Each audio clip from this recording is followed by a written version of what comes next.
What's up, everybody? Welcome to After Hours with John Marks. As the Phillies make a big move today and signing the right fielder. So we're beginning to see what the outfield's going to look like here with some more decisions to be made. But Adolis Garcia is now a Philadelphia Philly on a one-year contract, 1 year, $10 million. So if you were looking at the Phillies outfield before, and I don't know how many times I said it, a lot, where it's like, okay, you have Marsh, you have Justin Crawford, you have Weston Wilson, maybe you have Harrison Bader, but now Garcia gives you your bona fide starting right fielder. He will be the guy, and he is going to be an upgrade defensively over Nick Castellanos. What you get at the plate may be somewhat of a different story. So, first of all, if you remember, you go back to the 2023 World Series, Garcia was unbelievable. He's got major tools. He's got great power. He's got great raw power, and defensively, he's absolutely awesome. So he's going to give you a lot more than Nick Castellanos. I think I saw a WAR or one of these advanced analytics where Castellanos was a -11 and Garcia is a +1. So that's a big deal. Castellanos sometimes would give you some, hustle plays, or he'd make a nice diving catch. But for the most part, you were just hoping that he was okay out there. Very average defensively. So at least Garcia gives you that element of defense, has a gun, has a cannon in right field. So, guys will definitely think twice before going first to third, as opposed with Castellanos. It probably wasn't even a consideration. Also, speed and base running. Garcia much faster, much more athletic. So from all those things, this is a huge upgrade over Nick Castellanos. I mean, honestly, when you look at Kepler last year, Kepler was a $10 million 1 year signing who had real power potential, not raw power like this, but no, they were hoping he was going to hit 25, 26, 27 home runs, which didn't end up happening.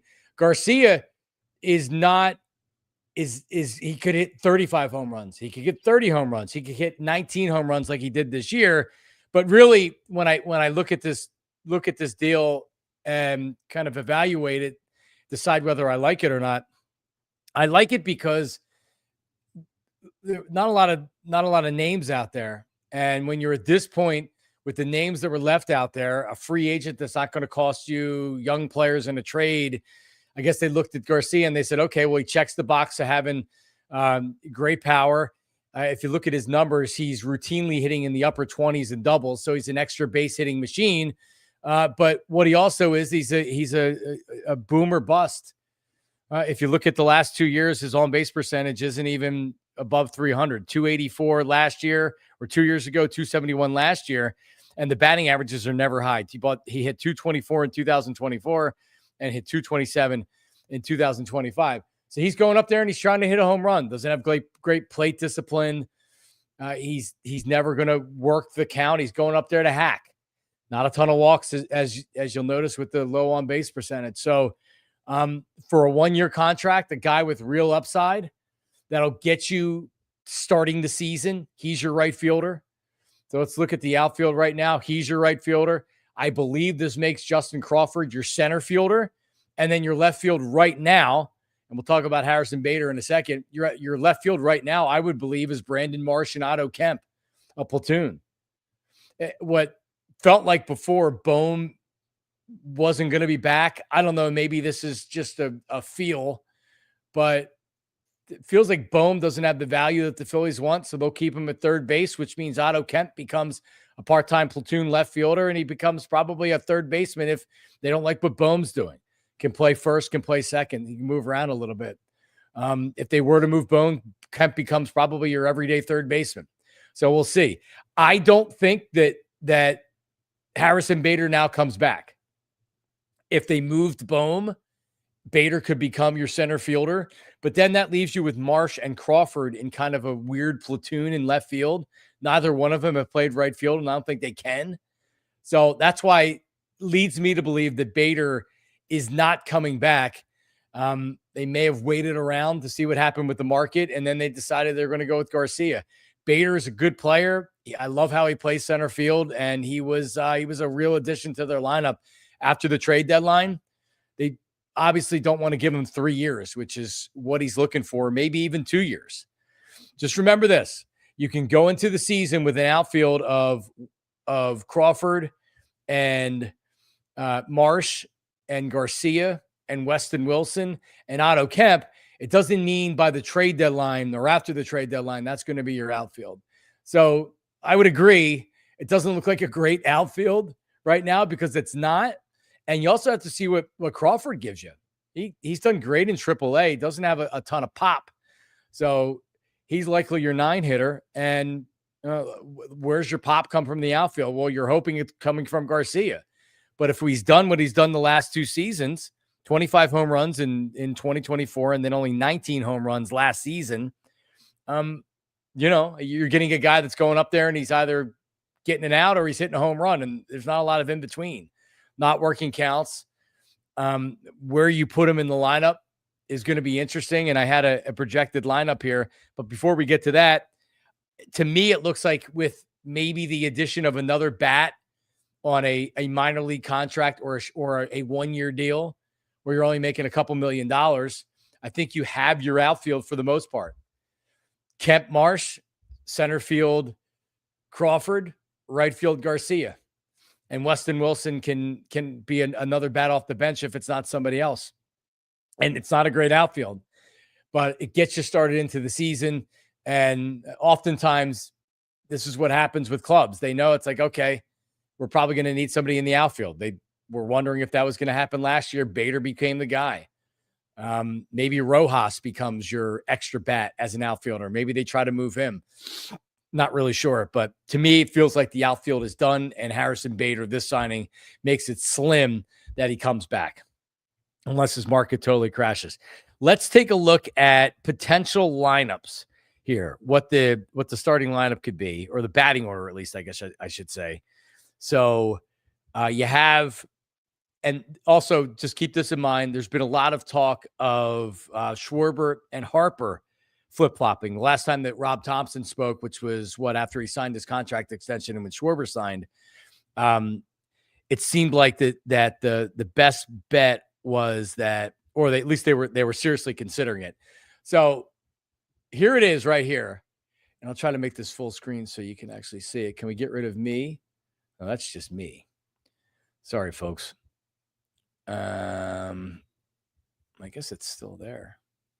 But let me see. There it is. So for those who can't see it, and let's do a big screen right there. Okay. So Turner, Harper, Schwarber, Bohm. And I hate the idea of Bohm batting cleanup, but if Schwarber is hitting in front of him, I think he has enough plate discipline. Then you worry about Schwarber's season going to hell. But if Bohm's on the team, you tell me who else is batting cleanup unless it's Otto Kemp, which, I like him better than Bohm, but I don't know if they're going to do that. Turner, it's a matter of whether Harper or Schwarber, whether they're flopped there or they're going to be 2-3. Bohm, right now, I guess would have to be your cleanup hitter. For the people that say Garcia, maybe if he gets hot, you can move the guys around. What Rob Thompson has showed you is that he'll move this lineup around after your first 3, really, depending on injuries and where guys are. So at some point this season, Garcia may end up being your cleanup hitter, but I wouldn't want him there. You need better protection. And at least Bohm doesn't have a ton of power, but he's got better plate discipline. He's a better hitter than Garcia. The 5-hole looks like a Marsh Kemp platoon. And then Garcia, I'd like to put Real Muto at 8, just so you don't have 2 right-handers in a row. But if you go back and you look at a lot of the lineups, Stott and Crawford left, don't love it.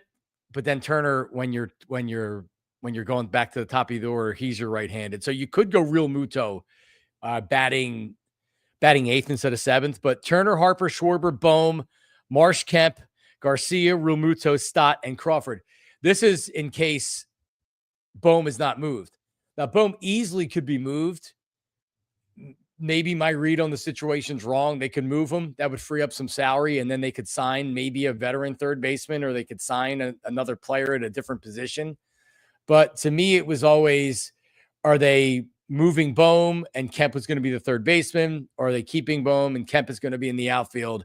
Because when they talked about him most recently after the Schwarber signing, when they were talking about the team, Dave Dombrowski let you know what they think of Otto Kemp and what I think of Otto Kemp too. Get in the zone. AutoZone. But they think he's a championship caliber player. So they said championship type player. So if they're saying that, whether he's playing left field, whether he's playing third base, whether he's playing a little bit everywhere, he's in the lineup for his bat. He's got real pop. He impressed me a lot last year. He was playing while he was injured too. So I'd be curious to see what they do from here. So wrong player, bro. Change tweet. What does that mean? Did I not put the right tweet up there? I don't know. Anyway, yeah. So this is probably their last big move. Maybe, I don't know. JT, I expect to resign. If JT Realmuto doesn't resign, then obviously that changes a lot of things, and you're going to have to go out, sign a catcher. But even though JT didn't have a great offensive year last year, he still in the second half of the season was pretty good. So it's one thing to sign a catcher that doesn't do anything offensively. JT does things offensively. He's not an all-star caliber player. He's not Cal Raleigh or even a half of Cal Raleigh offensively, but he can still put up some decent numbers. So it'll be curious to see exactly where they go from here. But signing Realmuto, I know they want to sign somebody or acquire somebody for the back end of the bullpen. Pete Fairbanks was mentioned in some discussions as far as signing him to a free agent contract. Tells you what they think of Orion Kirkring. He's going to be their seventh inning guy. They probably don't want him to pitch in the eighth inning. They want to go Duran, one of their lefties, Alvarado, and Fairbanks or somebody like that. And Kirkring is good in the regular season. He can be your sixth and seventh. The higher the leverage spot, the less and less I want to see Orion Kirkring in there. And maybe they're also worried about what the reaction will be to him coming back after the mistake that he made in losing the NLCS on the mistake. So that's it. That is the news of the day. We're going to do these a couple times a week. So just make sure you're subscribed to 97.5 The Fanatic on YouTube. Smash that subscribe button if you haven't already done it. And we'll be pumping out the Phillies content here as the hot stove continues for your Philadelphia Phillies. Phil's sign Garcia to a one-year contract. Their right field situation is taken care of. And we'll talk to you next time. For John Marks, I'm out. See ya.